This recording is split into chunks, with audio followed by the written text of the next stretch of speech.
my story of how I got in is not uncommon. I was at a time in my life, I was going through a breakup. I was going through, I was in the process of moving alone to my own apartment, and I was never close with my family. So I just kind of had that like a lonely phase in my life. And then I was having some health issues that were really concerning. And so I just felt I had like a weak stage in my life. I felt a little depressed. I was at a Walmart. They love Walmart. And someone recognized me from high school. I still live in the same town as I went to high school. So someone recognized me and was very excited and came over and invited me to an event they were having at the church, which had nothing to do with religion, which is a lot of what they do when they plan events and things like that to get you into the church. It was like a spa night or a girls' night or something I was invited to. But I'm actually a very shy, introverted person to begin with, so I don't usually go to events like that. I declined her invite and went on my way. And then she found me again before I left and invited me with one of her little cards. And on the back of the card, there was a Bible verse. And like I said, I grew up Catholic. I'm Italian. You're just kind of a Catholic by default when you're Italian. Yeah. And I never really grew up knowing the Bible. And so that verse, I took that card home. It was on my nightstand. And I read it a couple times, and I kind of liked like how it sounded. I don't remember which one it was. Maybe about the living water or something like that. And something just pushed me to like out of my comfort zone and maybe meet new people. And I went to their event. The girls were really nice. They invited me back again for studies, and I was open to it, but then I quickly went online and Googled, and at the time there was this like scary looking website that was saying like that the WMS is a cult and Ahnsahnghong is a false, prophet and all this stuff. Mm-hmm.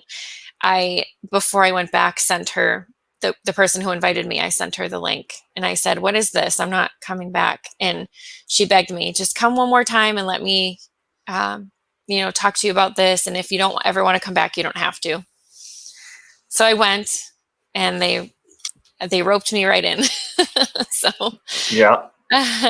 so that's how I got in. I was preached to and invited at a time when I was alone Yep. in my life and needing something. You kind of find like that's a common factor. People who Right. join the church, they look for young single people Mm-hmm. in a certain age bracket, and it's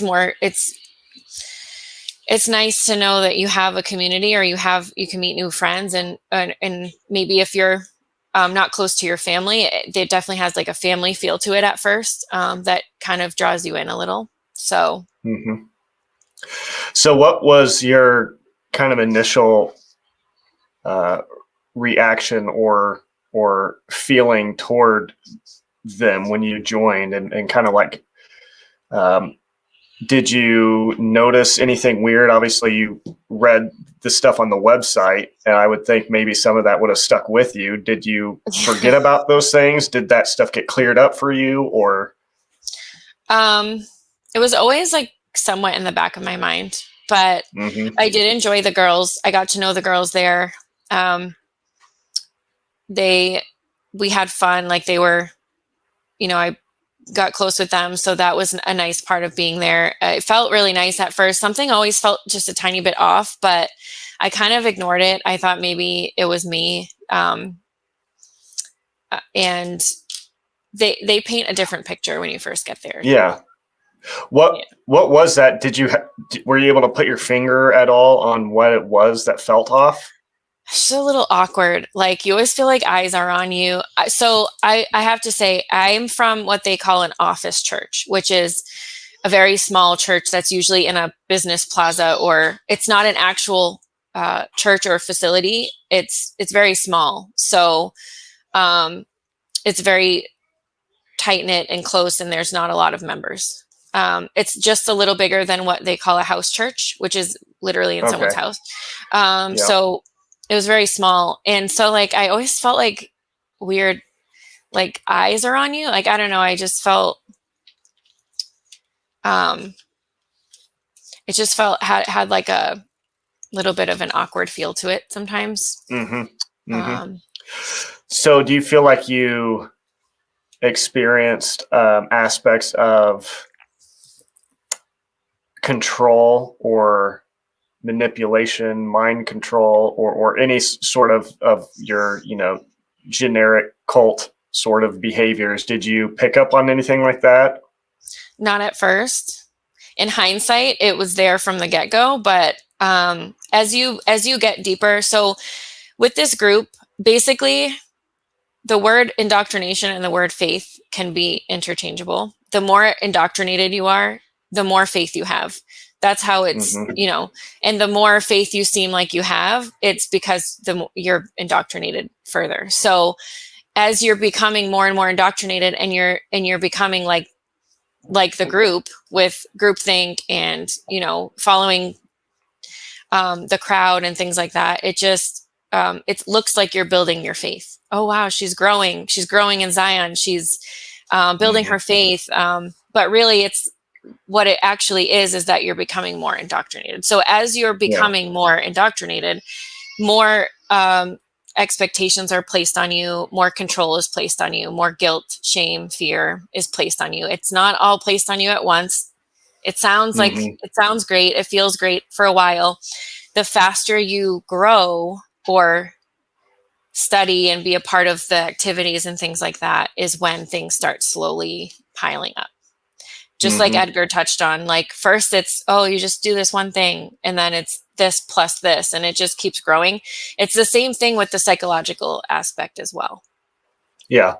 It's interesting because when I hear you say that, it sounds so like calculated and just sinister, because I can totally see that they do that. And obviously they're not going to throw all of this stuff on new members because it would scare them away. But when they know they kind of have these different hooks in you already, they know they can get away with, putting, like with you experiencing that pain of putting another hook in you, like you're going to put up with it because you already have these others.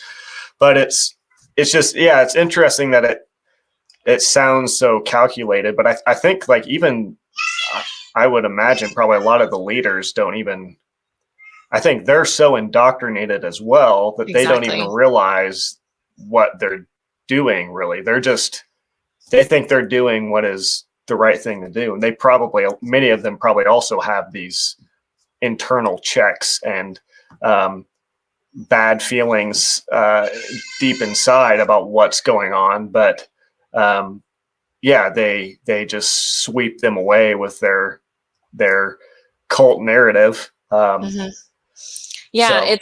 think that's, I don't think anybody there is intentionally malicious or planning or plotting anything. I think it's the doctrine itself and the culture that's grown there, that it just, you don't realize it until afterwards. In hindsight, that's when you see even my own behavior. I didn't see what I was doing. I didn't mean to, mislead anybody or treat anybody a certain way.